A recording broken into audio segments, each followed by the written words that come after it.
Grand Rapids is getting ready to raise a glass to cider. Cider Week Grand Rapids kicks off today. It's May 9th, bringing together cider makers from West Michigan and all around the world. Joining us this morning is Paula Englund, Executive Director of the Michigan Cider Association, here to talk about what is on tap for this year's celebration. All right, tell us all about Cider Week GR. What can we expect? Like all the cider, right? Yes, absolutely. Thank you guys for having me on. We're super excited because yes, Cider Week is kicking off today. And so it's actually a little more than a week, it's 9 days. And it's really just the celebration of the things that make the apple industry and the hard cider industry and Michigan awesome.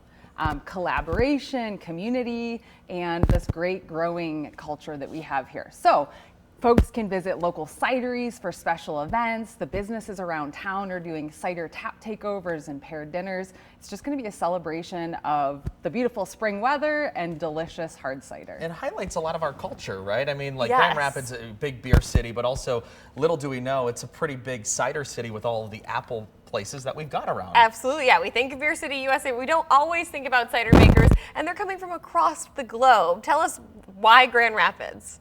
Yeah, so as a part of Cider Week in Grand Rapids, we have this awesome competition called Glint Cap, which stands for the Great Lakes International Cider and Perry Competition.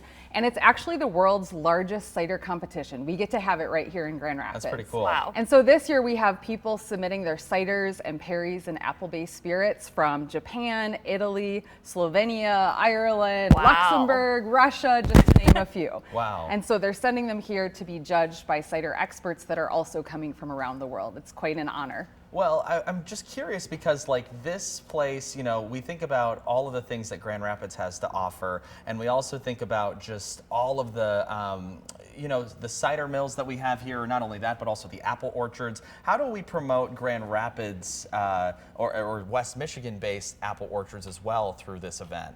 So we actually have the Fruit Ridge about 30 minutes from here, a little closer to here actually, that is one of the world's best apple growing regions. And so people from around the world are buying the apples grown right here to make hard cider, to put into school lunch boxes.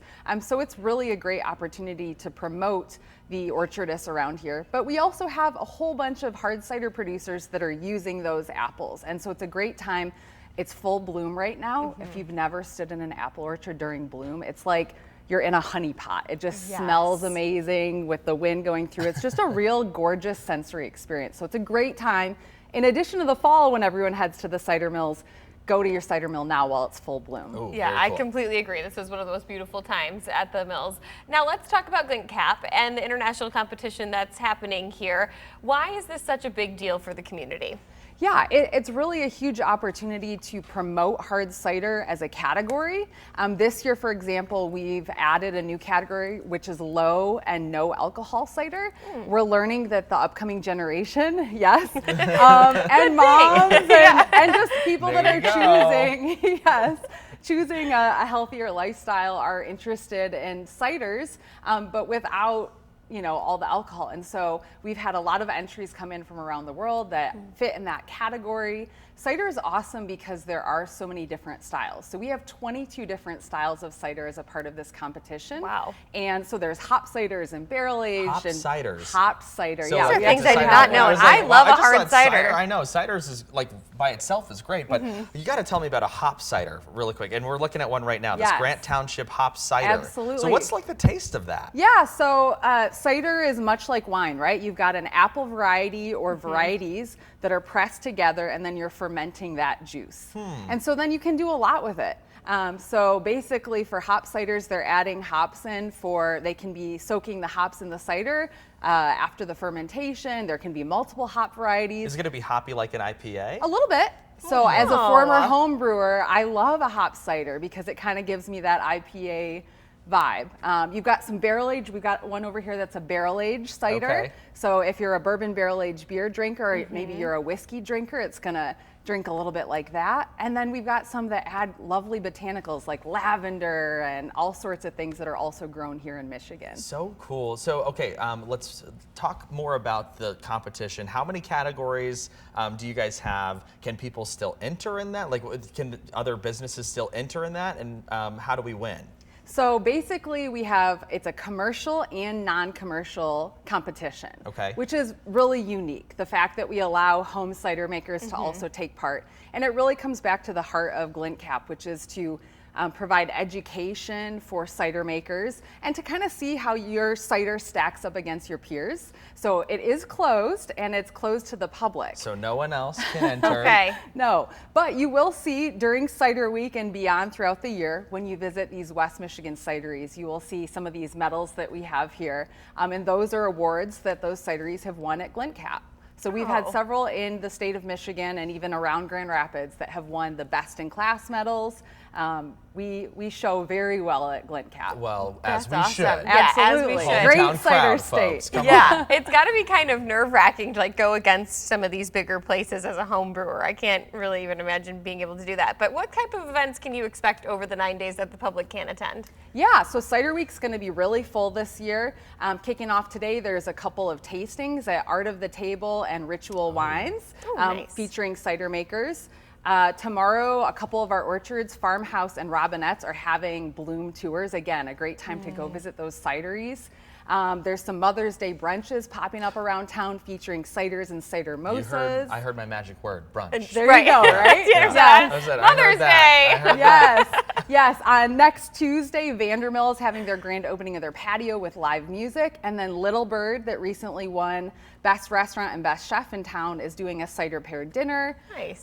Seven Monks and Hopcat are doing tap takeovers. There's just going to be all sorts of things, and people can learn more at the website as well. Yeah, let's talk about economic impact, because I'm sure that this has got to do a lot for our local cideries, local businesses that make cider, or just local people in general that are entering kind of that generic, home brewer category.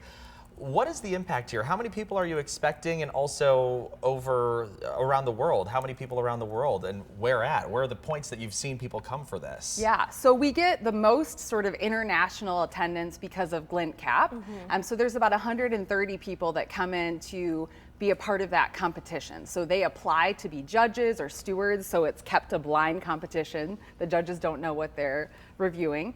And then we have folks from all over the Midwest that come in for Cider Week. So it really does have a huge economic impact for our cideries, for our bars and restaurants. We're really excited to partner with them. And I would imagine the local hotels and everything as well. All right, absolutely. So where can people go to find more information about this? If they want to start going to some of the different events, are there any ticketed events that people should be aware about if they want to go? Absolutely. So the sort of culmination of Cider Week is this festival that happens next Saturday, the 17th, down at Rosa Parks Circle. It's the Michigan Cider Fest. And there will be over 60 ciders just from Michigan, of all the hopped, the barrel aged, the fruited, the botanical, all the things that people can come and try. So in addition, we'll have some food trucks and live music. That's an event people won't want to miss. But again, all these events people can find out more about at ciderweekgr.com, as well as at the Michigan Cider Association website. We actually have a map on that website of all the cideries across the state. And we're looking at the website. There's the cider map. Wow, look at that. I know, look at it's very cool. West Michigan, so many concentrated right here in Grand Rapids. We've got some in the Metro Detroit region and a lot up towards Leelanau Peninsula Traverse City, as well. Yeah. Traverse City area. Let me ask you, one last question. If you're planning your perfect GR Cider Week day, what are you thinking? I know you have to have some places in mind that you're wanting people to go visit. Yeah, I mean, I love that we have so much stuff sort of along the Michigan Street corridor. Yeah. It's not too far to go visit People's Cider and Puck's and Vandermill, and then swing through Seven Monks and check out their stuff. I love Seven Monks. But I mean, it is very concentrated. We're very fortunate in Grand Rapids. The bus system will take you to a lot of these places. You can walk or bike, so it's easy to be able to enjoy all the ciders safely. Yeah, well, and it looks like we have a beautiful stretch of weather coming up to be able to get out and enjoy cider. I don't know. I feel like it would have been a hard pitch. I'm 8.5 months pregnant, and I'm sold. I'm sold. I want to go. I want to sample the non-alcoholic ones. I was going to say the non-alcoholic stuff, and then go and buy some hoppy cider for when you're not pregnant, and then you can have that. So, well, and there's lots of delicious donuts and other baked goods and things at these cideries. Well, so you've got me. There's good options. Well, you got to make sure you do that. Well, Paula, we appreciate your time, and of course, we're going to have all of that information for Cider Week GR on 13onyourside.com. Paula, again, thank you very much. Appreciate it. Thank you, guys.